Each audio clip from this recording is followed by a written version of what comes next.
Well, here we are. For the last time on a Wednesday night, it's NXT. Let's talk about it.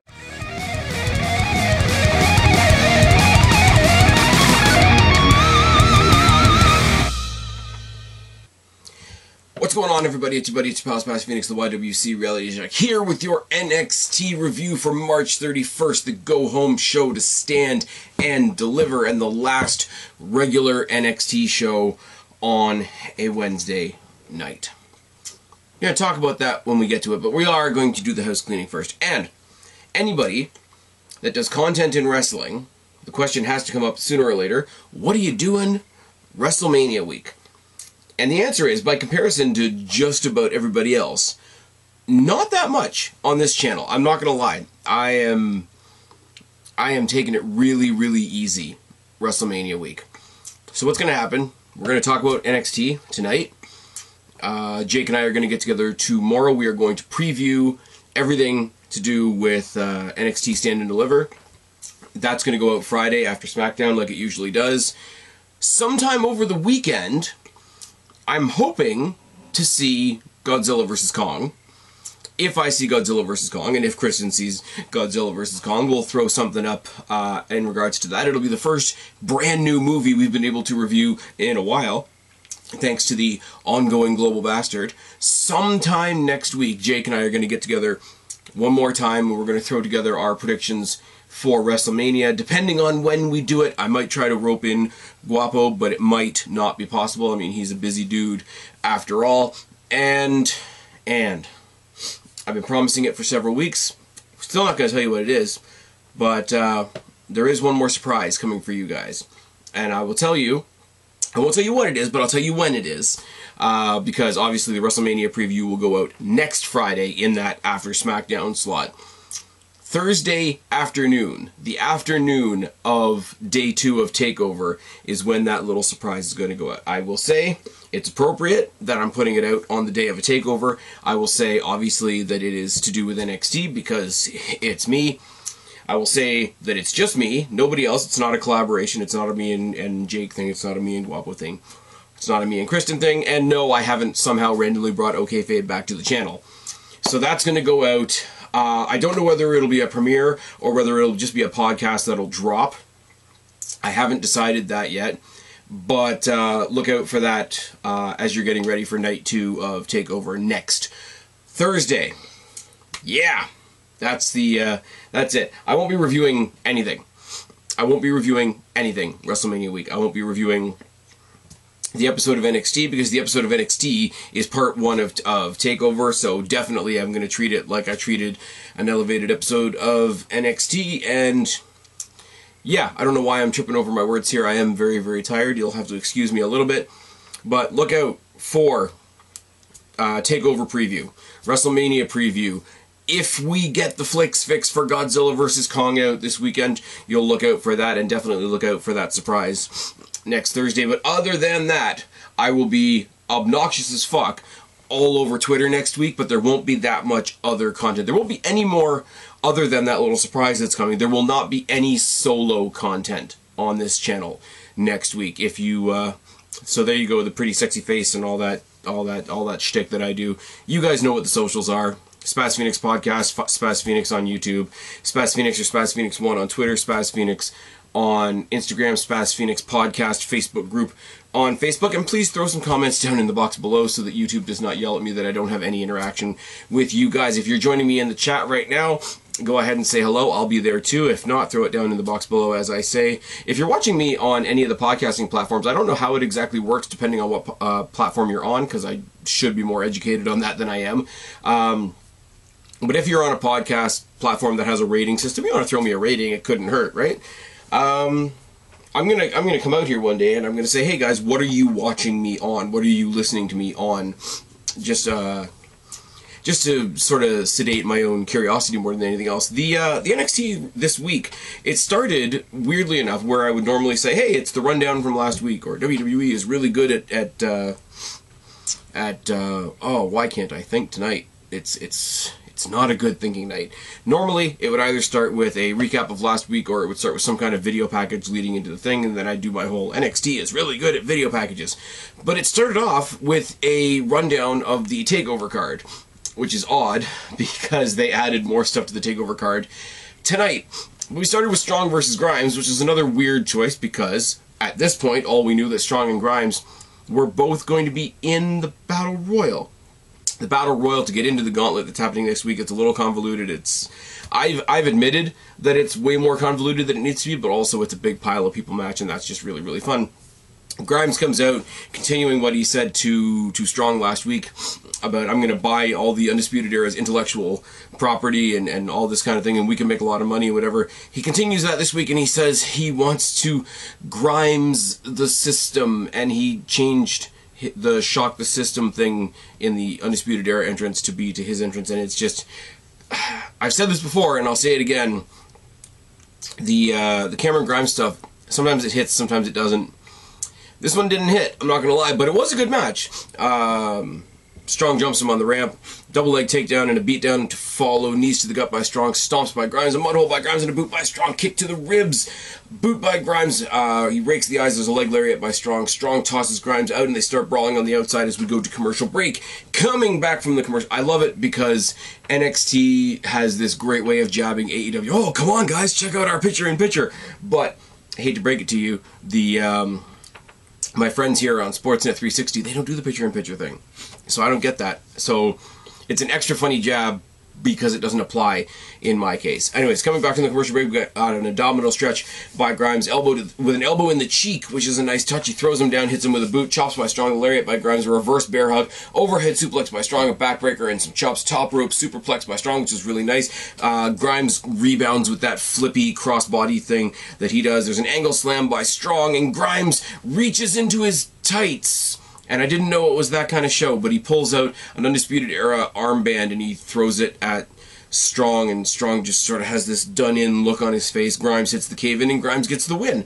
Now, speaking to our good friend Jake DeMarco, we were talking about this as the two respective shows were going on.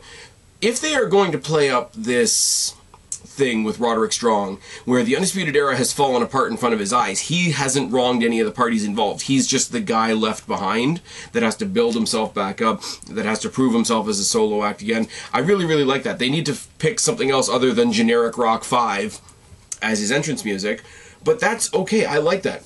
As long as they don't go to, you know, dorky, smiling, white meat babyface that he was when he first got into the company, when I didn't know how to take him. Make him a babyface with an edge, make him a babyface with a chip on his shoulder and something to prove. I could get behind that. But the all-gray ring gear and the totally nondescript entrance and all that sort of thing, and what we're going to talk about later on in the show, it's a questionable start unless he's going to pop up and do something magical at the pay-per-view. Now, it's a go-home show, so there's a lot of video packages and a lot of promos. So let's talk about this. There's a video package. It's meant to hype up Cross versus Balor, but really it's Karrion. I was about to call him Killer Cross, and I never even watched him as Killer Cross. Karrion Cross talking about his workout regimen, going back to the basics, talking about his judo, his jiu-jitsu, his martial arts backgrounds, and all that sort of thing. He says he knows that Finn Balor's going to try and drag him in and wear him out, get him winded, test his endurance and all that sort of thing. Scarlett's just watching him in the background being Khaleesi as fuck. It's awesome. Then we go to another package where Walter talks about how the mat is sacred and all, basically anything from any given Walter / Imperium promo if you were watching NXT UK when it was in its little bit of pomp at the beginning. Starts talking about how, you know, you haven't been the same since the neck, and now you know this used to be the #1 thing on your mind, and now you have other things on your mind, and the implication there is, oh, okay, maybe he's got a family, maybe he's got other people that he cares about, maybe he's got other concerns. And in the back of that, there's all this footage of like what a killer Walter is, but I will say, I like Walter, and you guys know I have my biases towards NXT. NXT US, I don't think they've really reminded people what a killing machine Walter is. Go back to, I don't know what UK takeover it was, but whatever the takeover was where he took on Tyler Bate and unapologetically killed him. Like, it's the only way I can describe it. I know people are talking about the match last year that he had with Ilya Dragunov, and because I'm a terrible, terrible wrestling fan, I still haven't seen that match, so I can't speak to it. But it's enough to know that he's going to be a really big speed bump for Tommaso Ciampa, especially with the fans that know in real life the neck issues that he's had and whatever. It's like, it's a one-sided version of what we've got at WrestleMania, and people are really starting to hit this over the head with the triple threat match for the Universal Championship with Roman and Edge and Bryan, and the fact that all of them are, and I'm not going to go off on a huge WrestleMania tangent because that will come, trust me, but it's the fact that all three, like, Roman Reigns is this great new heel, Edge is like understandably bitter because this was supposed to be his big comeback, and Bryan is edging his way in, and Bryan is adding the necessary edge to, no pun intended, to get himself into the situation. But like, all three of them are being dicks, and none of them are going to get booed at WrestleMania. If you think about the comeback story that Edge has had, the comeback story that Daniel Bryan had, combined with the fact that nobody's ever going to boo Daniel Bryan ever, and the fact that heel Roman Reigns, as great a heel as he is what we've all wanted forever. Here's all these guys that are all being dicks, and they're all going to get cheered when we get to Raymond James Stadium in a couple of weeks. It's weird. But you're going to think about Edge's neck, you're going to think about Bryan's concussion issues, you're going to not necessarily think about Roman Reigns' leukemia, because you can't exactly injure his leukemia in a match, but we're going to be thinking about those things, because that's three great comeback stories of guys that rightfully, as the story of life goes, shouldn't be wrestling anymore. Now you've got somebody like Tommaso Ciampa, very much the same way, going up against a wall like Walter. No, again, no pun intended. I'm really tired. I'm glad you guys are hanging in with me. Then we get the big news. The big fucking obnoxious news. Now, I don't care ultimately, because the show is still going to be the same. The show is still going to be the show that I like. It's got the vibe that I like. It's got the people that I like. It's got the presentation that I like. It has its flaws and it has its great things. NXT is not going to change depending on what little tiny square on a little tiny piece of paper that we happen to call a calendar that show lands on. The show is going to be the same. The toxic, tribal Wednesday Night War fans that are calling this a win because they don't get how scheduling works are going to make me want to eat a gun, and that's no fun. The only thing I will say, the only thing I'm even going to bother responding to is I don't even know what to say, like, not the misguided concept, because it's an intentionally misguided concept. The concept of, oh, NXT moved to Wednesdays to fuck with AEW when AEW came around. Let me tell you something. I've been watching old takeovers. Another little hint to the surprise next Thursday. NXT's been around for a long time. 2014 arrival in the first takeover took place in 2014, long before AEW was an itch in Cody Rhodes' pants. They've been on Wednesdays for a good chunk of that time. They were on Wednesdays. If anything, AEW coming to Wednesdays was a chance to fuck with the best part of WWE. Now people are going to say, well, yeah, but they moved from there to TV. You know, when they made the decision to go to Wednesdays, that wasn't even a TV thing. It's like, okay, well, then they were trying to wipe out the most popular thing on the WWE network, and then by that logic take out the WWE network with a similar jab.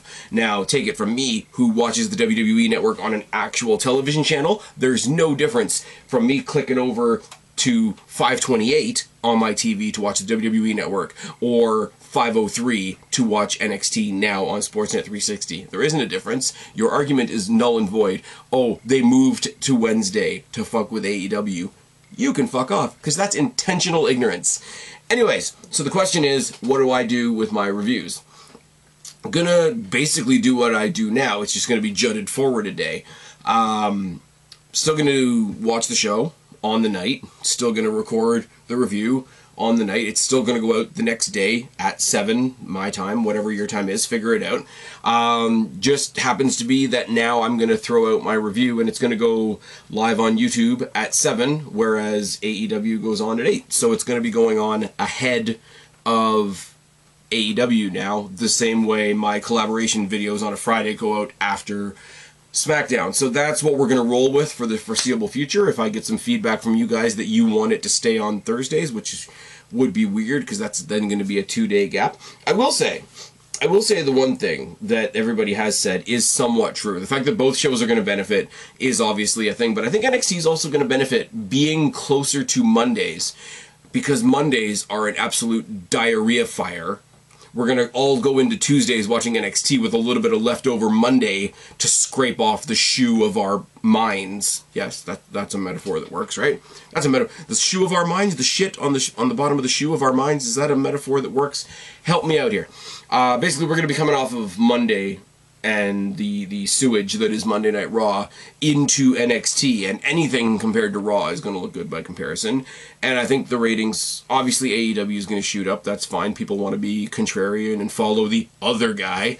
That's fine, but NXT is going to grow too. So I don't mind. It's like I said at the beginning of this ramble, it's going to be the same show. It's the same people. It's being produced by the same people. It's being put out there by the same people, and AEW fans get to pretend they have a win. Weird flex, but okay. I don't know. Legado del Fantasma is out there, and Escobar talks about how the Cruiserweight division was basically made for him, and he was born a champion, and he puts out an open challenge because he wants to show Devlin what he can do. It gets answered by Tyler Breeze, which is fine. I would have loved at some point for Tyler Breeze to be the Cruiserweight champion, but you know that's not going to happen tonight. Anyways, takedown in a mud hole by Escobar and a low corner drop. Okay, this is the match of drop kicks and knees. And drop kicks and knees and drop kicks and more knees and more knees and more knees. So let's do this. Takedown and a mudhole stomp by Escobar. There's a low corner drop kick by Breeze and a mudhole stomp, and a drop kick and another mudhole stomp. A basement drop kick by Escobar and another drop kick in the corner. A pendulum kick by Breeze, who works the leg around the post. While he's working the leg around the post, he manages to take out Mendoza and Wilde on the outside, which is nice. I don't know what's going on with Fandango. Is there something up with Fandango? Why Tyler Breeze was out there by himself? I just don't know. I don't have my wrestling encyclopedia with me today, but he'll be with me tomorrow. It's going to be good. You watch. Overhand chops in the corner by Escobar. Double knees, pop-up gutbuster by Escobar. Looked really nice. Surfboard stretch with some chops. A double boot and a head scissor takedown and mounted punches by Breeze. Breeze works the leg in the ropes, hits a spine buster and a sharpshooter, obviously making Beth Phoenix really, really happy. On commentary, makes reference to the fact that it's the pink and black attack because Breeze happens to be wearing pink and black tonight. There's a leg lariat by Escobar, a phantom driver, and Escobar gets the win. Now, there's about to be a 3-on-1 attack that is stopped by MSK, and then they're stopped by Grizzled Young Veterans being on the Tron and them just talking some shit. So MSK basically came out to get yelled at by Grizzled Young Veterans on the screens. If there is something wrong with Fandango, then I assume Legado del Fantasma versus Tyler Breeze and MSK is going to be a trios match at some point along the line. We go to the back. Anyways, and we're, sorry, I'm missing the point here, is that it could, TakeOver could be a cool couple of days for Legado del Fantasma if they manage to pick up the tag titles and Escobar manages to unify the the Cruiserweight Championship. It could be a really cool night for them. They could have that holding up all the gold moment. It could be really good. I don't think that's going to happen. I am going to say right now, a little spoiler for the preview that we're doing tomorrow, I'm thinking MSK and I'm thinking Devlin. That ladder match is going to be killer. Devlin wasn't on the show tonight while he was being called out by Escobar. All these other people got involved and it was very, very strange. So I guess he's having limited contact because he's come over from the UK. I really don't know what the situation is, and I don't want to speculate. It's like the Fandango thing. Gargano's in the back, says he needs more than 24 hours to know who his challenger is going to be on night 2. Theory suggests they do the finger poke of doom, and Gargano says no, because that would be killing the business. Oh yes. And then one of the thickest through lines of this entire show is that there's a dog outside the PC, which is nice. We replay Gonzalez beating down Io Shirai after last week's tag match, her being powerbombed through the table, but not through the table because the table didn't break, which is fine. They ask Io Shirai, you know, Did you bite off more than you can chew with Raquel Gonzalez? Are you going to be prepared for a takeover? You know, it looks like she really kicked the shit out of you, and her response is, well, yeah, that's why I picked her. And that's a cool little champion moment. And now she's in the medical room, like, icing herself down because she just got her ass handed to her, but it is what it is. Candice LeRae and Indi Hartwell are out there to send a message to the current tag team champions, and they're going to do it against Gigi Dolan and not Cora Jade. Okay. Zeta Ramira, they basically beat them.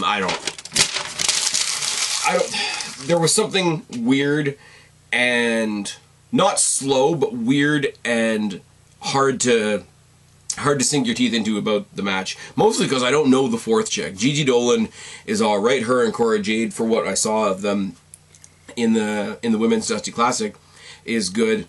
Obviously, the match was out there to get them out there so that they could call out the champs for TakeOver. They said, you know, we said we were going to get those titles on our time, you know, on our stage, and our stage is TakeOver.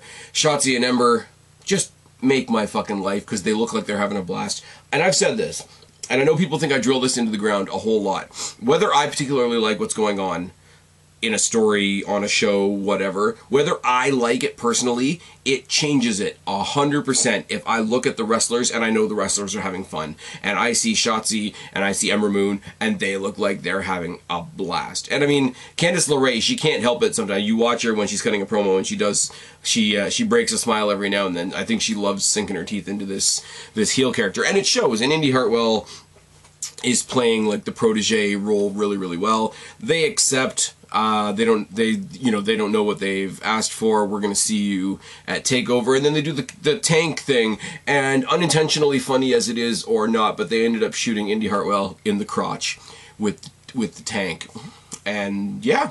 That made me laugh because I'm an immature person. Io Shirai jumps Raquel Gonzalez in the back, and it doesn't work very well, and she gets her ass handed to her. But the whole time she's talking in a bunch of Japanese. Obviously, I don't want to speculate what she's saying because I don't speak Japanese. The one thing you can hear her saying very clearly in English is, "You can't kill me." We see the dog. And it's entering the CWC. The door just happens to be open. That's fine and wonderful. We see Roderick Strong leaving the building, and he just tells the interviewer that he's done. So that's kind of weird and sad.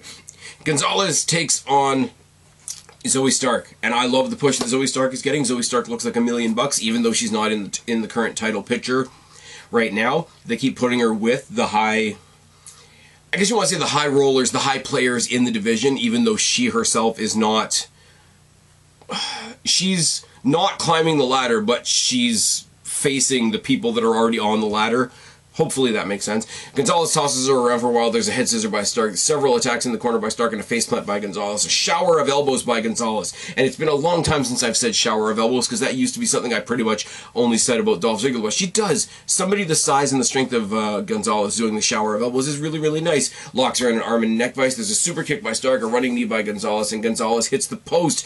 Cheap shot by Kai, but then Stark immediately takes her out over the guardrail, which was, I mean... I like Dakota Kai, but she also splats really well for other people. Knee strike by Stark and a top rope neckbreaker. The one-arm bomb by Gonzalez obviously gets the win.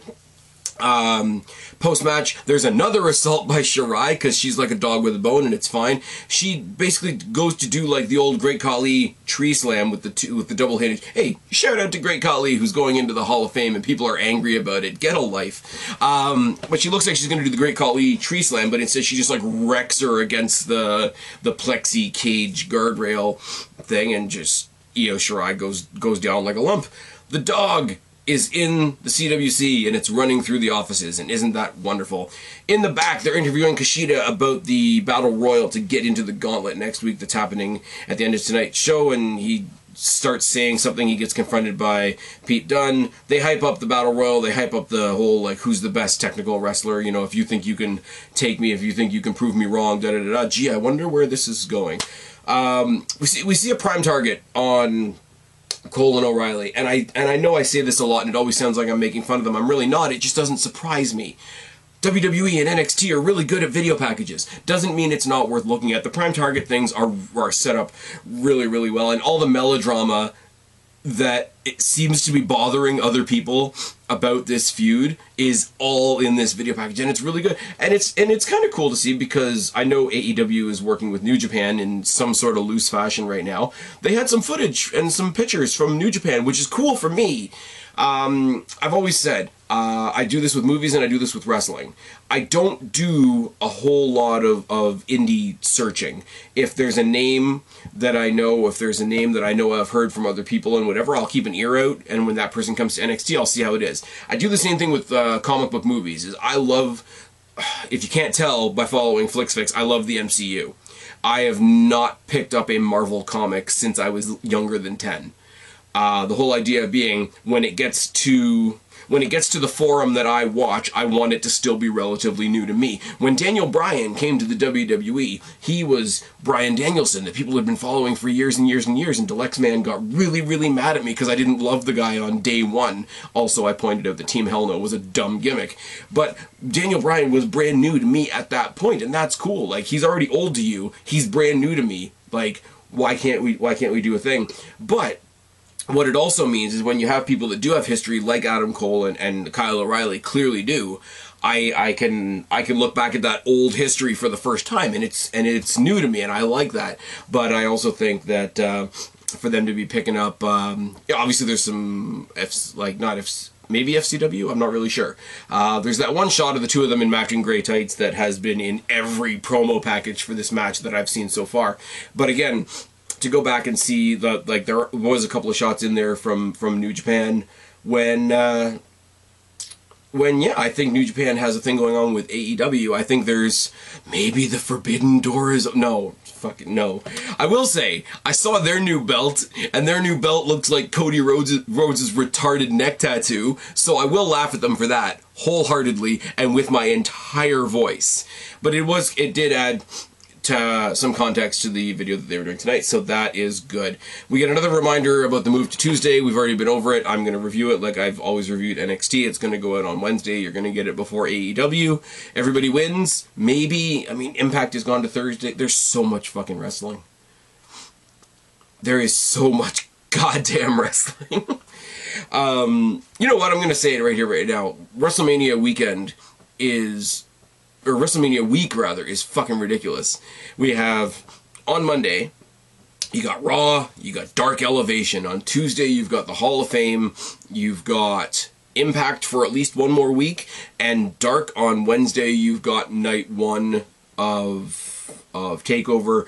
On Thursday, you have night 2 of TakeOver, and NXT UK is doing a show. On Friday, you've got SmackDown. And on Friday, you also have an AEW house show going on, because reasons. On Saturday, you've got night 1 of WrestleMania, and Impact is trying to run a pay-per-view as well, which is odd.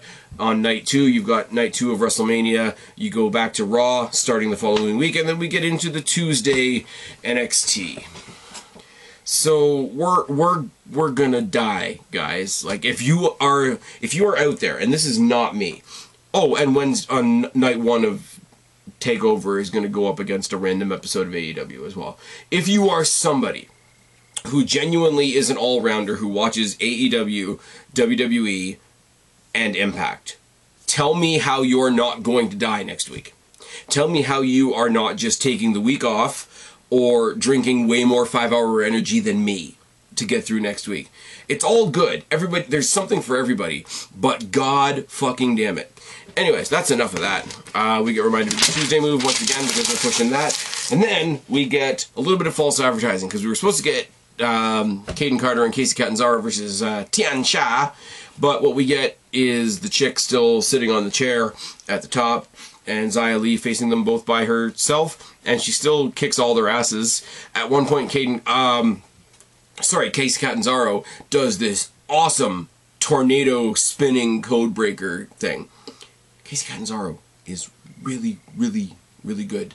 Ricochet is a lucky man. Moving on. While she's doing that, Carter leaves, steps up the rampway to talk to the Tian Sha chick, and I love it because the referee's like, what are you doing? What are you doing? The match is in the ring. And she just turns around to the referee and says, you don't need to worry about me. And then immediately she gets choked out by the Tian Sha chick who blows smoke in her face and she passes out. Meanwhile, in the ring, Catanzaro's getting owned by Xia Li. Now, I'm not going to lie. I love the spooky shit. You guys know this. I'm one of the few people left that still likes The Fiend and Alexa Bliss. I'm down for Abaddon on AEW. Give me the Boogeyman, Undertaker, you know, Kevin Thorne, Mordecai, Boogeyman, all these things. Give me the Demon. Give me the burnt, crispy Fiend. It's all good. I will say the fact that they sort of bait and switched us a little bit, and the Tian Sha chick wasn't in the match.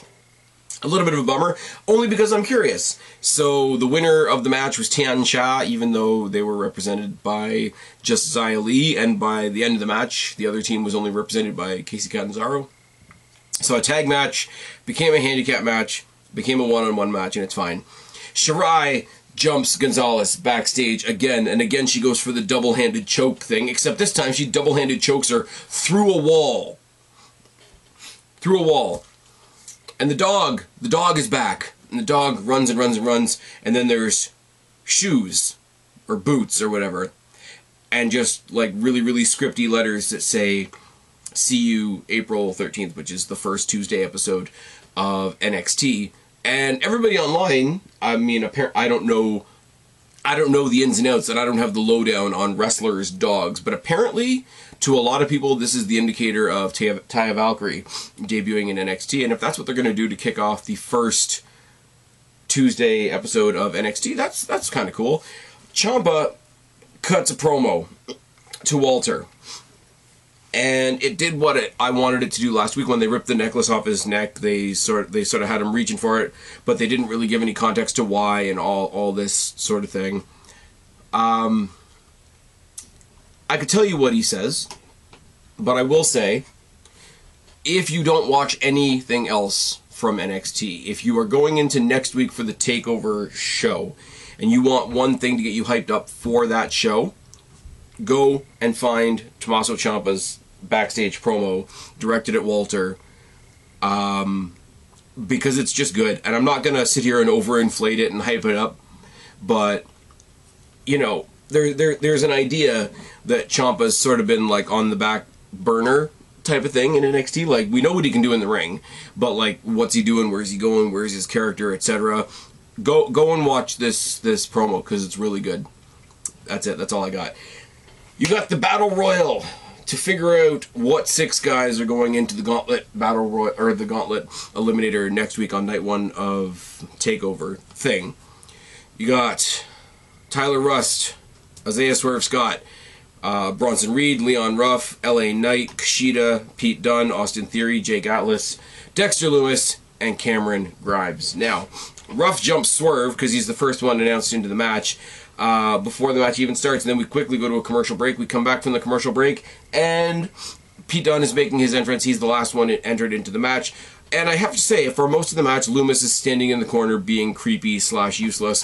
Bivens gives the assist to Swerve taking out Jake Atlas, which is nice. Then Rust gets tossed out, I don't know by who, because the camera angle was really, really shitty. Theory gets tossed out, lands on his back, looks like he's going to do like a Royal Rumble escape type thing, and then he jumps to his feet to celebrate. And the referee looks at him like, you're an idiot.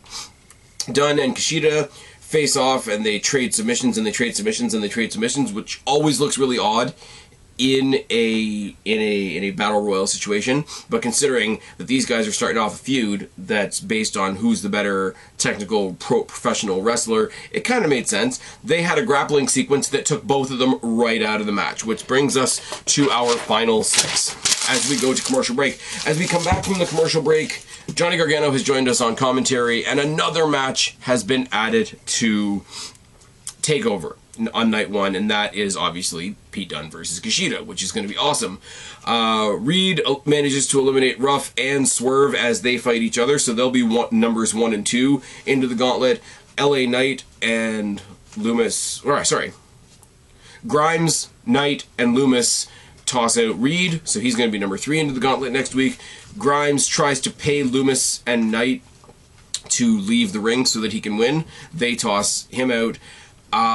Dexter Lumis gets taken to the apron, and then LA Knight sort of goes through the ropes and pulls him down off the apron because he went over the top for the win. It was kind of an anticlimactic finish, but also it was a really, really clever finish. So number 5 is going to be Lumis, and number 6, the last entrant into that gauntlet, is going to be LA Knight, which is fine. I don't know. I don't know who's going to win this. I just don't know. Swerve maybe, Reed maybe. I don't know. I really don't want it to be Lumis. I'm not even gonna go haywire and crazy on all this. I really don't want it to be Lumis. I think this is fair. I am okay with it being anybody else, as long as it's not Lumis. I don't care if it's Leon Ruff again. Throw Swerve in there. It's going to be heel versus heel. That's weird. Grimes is, like, they're all heels pretty much, right? Except for, I don't know. It's going to be a mess. It's fine, unless Roderick Strong's going to make a triumphant return next week and fuck them all up, and new edgy babyface Roderick Strong is going to take out Johnny Gargano. You never know. You just never know. But Knight is number 6. He'll be the last one into the gauntlet next week. And then, as they're clearing out, Io Shirai stomps out to the ring and calls out Gonzalez. Again, the entire women's locker room flows out, and these two are brawling, these two are kicking each other's asses, and the show kind of ends with Shirai doing a suicide dive onto everybody. That's going to be your main event of night 1. So, what have we got for TakeOver, and what do Jake and I have to talk about tomorrow night? On night 1, we now have Dunn versus Kushida. We've got that gauntlet match. We've got Ciampa versus Walter for the UK Championship. We've got the triple threat between MSK, Grizzled Young Veterans, and Legado del Fantasma for the vacant tag team titles. We got Shirai versus Gonzalez in the main event for the Women's Championship.